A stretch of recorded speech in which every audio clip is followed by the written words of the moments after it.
السلام عليكم ورحمة الله تعالى وبركاته، ومرحبا بالجميع وتحية إليكم من جديد. برنامج اليوم هو برنامج مهم عن الهجرة إلى الولايات المتحدة الأمريكية في عهد الرئيس دونالد ترامب. إذن هناك نقاط مهمة سوف نتطرق لها في البرنامج، ولا بأس إن استفدتم من البرنامج أن تقوموا بمشاركته مع الأصدقاء والأحبة، هذا كله لكي تعم الفائدة. ولا تنسوا أن تشتركوا في القناة. إذن بالنسبة للهجرة إلى أمريكا في عهد الرئيس الجديد ترامب، هل سوف يواجه المهاجرين الجدد والقدماء مشكل في تدبير شؤونهم المستقبلية لبناء الأهداف وتحقيق الحلم الأمريكي؟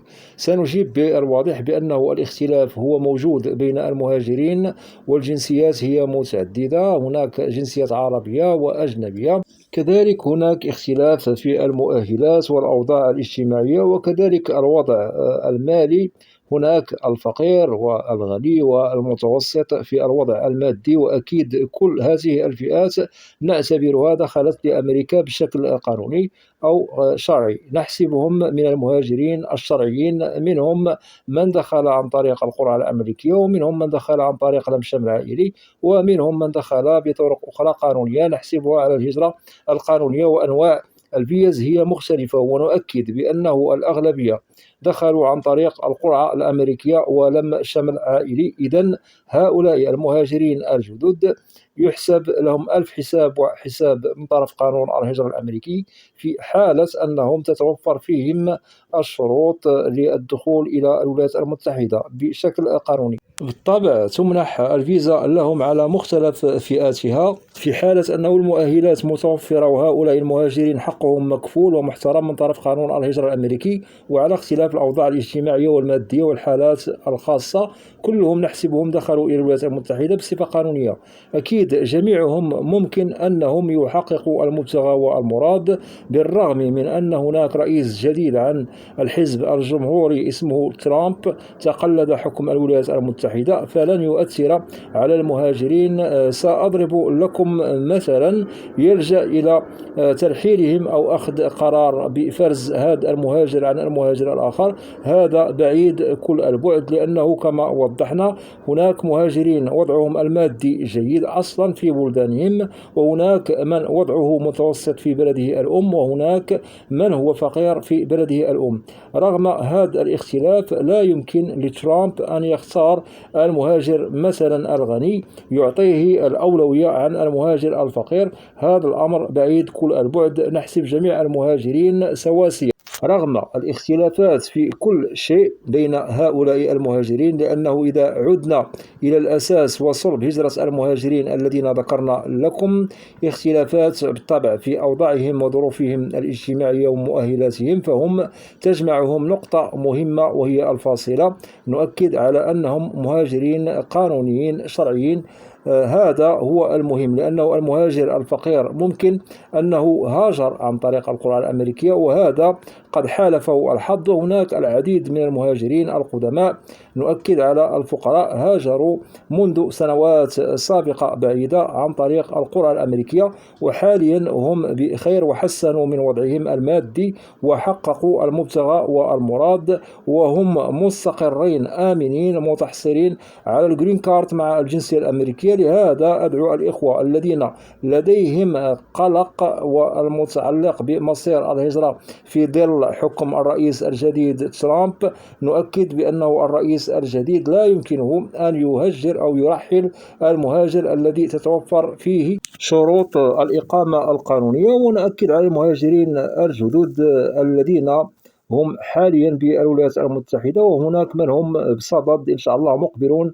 عما قريب للهجرة إلى الولايات المتحدة. إذا نسطر على النقطة المهمة، وهي في حالة أنكم مهاجرون قانونيون شرعيون فأنتم إن شاء الله بخير، لن يمسكم أيها شيء يخالف وضع إقامتكم وهجرتكم إلى الولايات المتحدة الأمريكية. رغم أن ترامب لديه سياسة الترحيل والتهجير، فهذا القانون هو موضوع وساري المفعول حاليا على المهاجرين الغير القانونيين، وكذلك على المهاجرين الذين هم محسوبون على المجرمين أو العصابات أو المنتمون إلى جماعات إرهابية، لأن هؤلاء المهاجرين جميعهم غير قانونيون، ليس لهم من ردة فعل في حالة ضبطوا من طرف السلطات الأمريكية على أرض الواقع، وسوف ينفذ فيهم حكم الترحيل الموضوع قانونا من طرف الرئيس دونالد ترامب، لأنهم غير مرغوب فيهم وليس لهم مكان بأمريكا، لأنهم يهددوا أمن واستقرار الولايات المتحدة، وأكيد هذا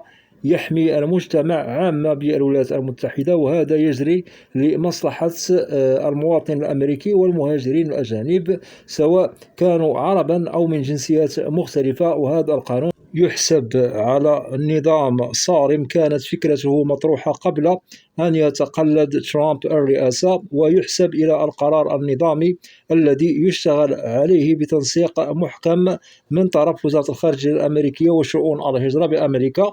وأكيد الأمن القومي يظل دوما من بين الأولويات التي يشتغل عليها الرئيس ترامب لأجل تنظيم الاستقرار والنظام في البلاد. والولايات المتحدة كما تعرفون بأنها من بين البلدان التي تستقبل كما هائلا من المهاجرين من مختلف الجنسيات، وهذا أكيد ملموس داخل الولايات المتحدة الأمريكية. ونؤكد بأن قانون الترحيل ضد المهاجرين الغير الشرعيين هو شغال وساري المفعول على كل مهاجر غير قانوني، وهذا القانون ساري على كل جنسية سواء عربية أو أجنبية. وممكن لكم أن تطرحوا وجهة نظركم بخصوص قرار ترامب لتهجير المهاجرين الغير القانونيين. هل أنتم مع هذا القرار التنفيذي أم أنكم لديكم رؤية أو رأي آخر؟ رأيكم بالطبع يهمنا، وسوف يعطي فسحة لأجل معرفة رأي بعض المهاجرين الغير القانونيين والمهاجرين القانونيين بأمريكا لكي نتشارك وجهة النظر معا.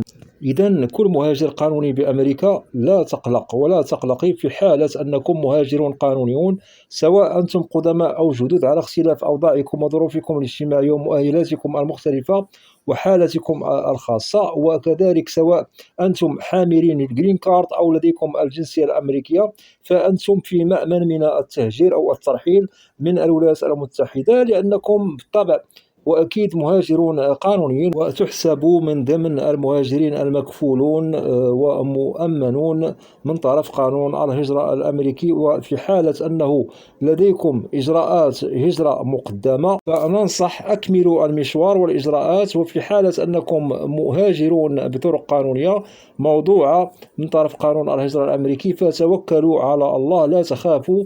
والقانون الحالي المتعلق بالهجرة إلى الولايات المتحدة ساري المفعول، أحداثه السابقة والحالية والمستقبلية هي تمضي في أحسن الظروف والأحوال، سواء لدى دوائر الهجرة بأمريكا أو لدى السفارة الأمريكية الممثلة لوزارة الخارجية الأمريكية. ونؤكد من جديد لا داعي للقلق، ترامب يهدد فقط المهاجرين الغير الشرعيين أو الغير القانونيون بدرجة كبيرة، ولا محال المهاجرين الغير القانونيون سوف يهجروا أو يرحلوا سواء قريبا أو بعد حين. أتمنى أن تكون هذه النقاط واضحة، لأن هناك بعض المهاجرين ربما يقول في نفسه سوف أختبئ من السلطات وإلى غير ذلك. فاعلموا في حالة أنكم تصادفتم مع السلطات الأمريكية وأنتم مهاجرون غير قانونيون بالطبع سوف يتم ترحيلكم إلى بلدكم الأم بدون نقاش، لأنه كما ذكرنا المهاجرين الغير القانونيون لن يجدوا الأريحية في ظل حكم الرئيس الجديد ترامب، لأنه مصمم وصارم في قراراته للتهجير والترحيل للمهاجرين الغير الشرعيين. وهذه سياسة ضاربة لكل من هو دخل بطرق غير قانونية إلى الولايات المتحدة، وجميع الجنسيات المختلفة تشملهم أو يشملهم قانون الترحيل. وننصح كل من يريد الهجرة إلى أمريكا اختاروا الطريق أو الطرق المناسبة والسالكة والمحترمة القانونية. هذا للنصيحة بدون أنكم تفكروا في طرق أخرى، فهناك مهاجرون قدماء والجدد يحسبوا على المهاجرين الغير القانونيون سوف يهجروا أو يرحلوا إلى بلدانهم الأم. فما بالكم إذا لديكم فكرة الهجرة بالطرق غير قانونية إلى الولايات المتحدة؟ فاعلموا أنكم كذلك سوف ينفذ فيكم هذا الحكم لترحيلكم على الفور إلى بلدانكم الأم. وممكن في حالة أنه تم القبض عليكم منكم من سوف يسجن ويرحل. هذا لا نريده لكم. اختاروا الطريق السوي إذا أردتم الحياة المستقرة بأمريكا، لأن المهاجر القانوني هو الذي ممكن أنه يستقر بصفة دائمة ويحقق الحلم الأمريكي. أتمنى أن تكون الرسالة وصلت لكم بوضوح. متمنيا للجميع التوفيق ومسيرة موفقة لكل المهاجرين القدماء والجدد. ونؤكد على كل من هو مهاجر شرعي قانوني بالولايات المتحدة الأمريكية، وبالله التوفيق للجميع. وأتمنى من الإخوة والأخوات الذين لا زالوا لم يشتركوا في القناة أدعوكم للاشتراك في القناة وتفعيل زر الجرس ليصل إليكم كل جديد. ولا تنسوا أن تدعمونا دائما باللايك لكي نصل إلى أكبر نسبة من المشاهدة. بالنسبة للقناة محتواها كامل وشامل عن الهجرة والمهاجر إلى الولايات المتحدة الأمريكية بشكل عام وكتعريف. وإذا لديكم أسئلة ممكن طرحوها كتعليق عبر القناة، وسوف تجدوا الإجابة عبر البرنامج المعروف في القناة برنامج أسئلة وأجوبة، لأنني لا أستثني منكم أحدا. وأود أن أشكر جزيل الشكر كل الإخوة والأخوات الذين يقومون بوضع تعاليق محترمة بالقناة. مرحب بكم جميعا بأسمائكم، وإلى لقاء قريب بإذن الله، والسلام عليكم ورحمة الله تعالى وبركاته.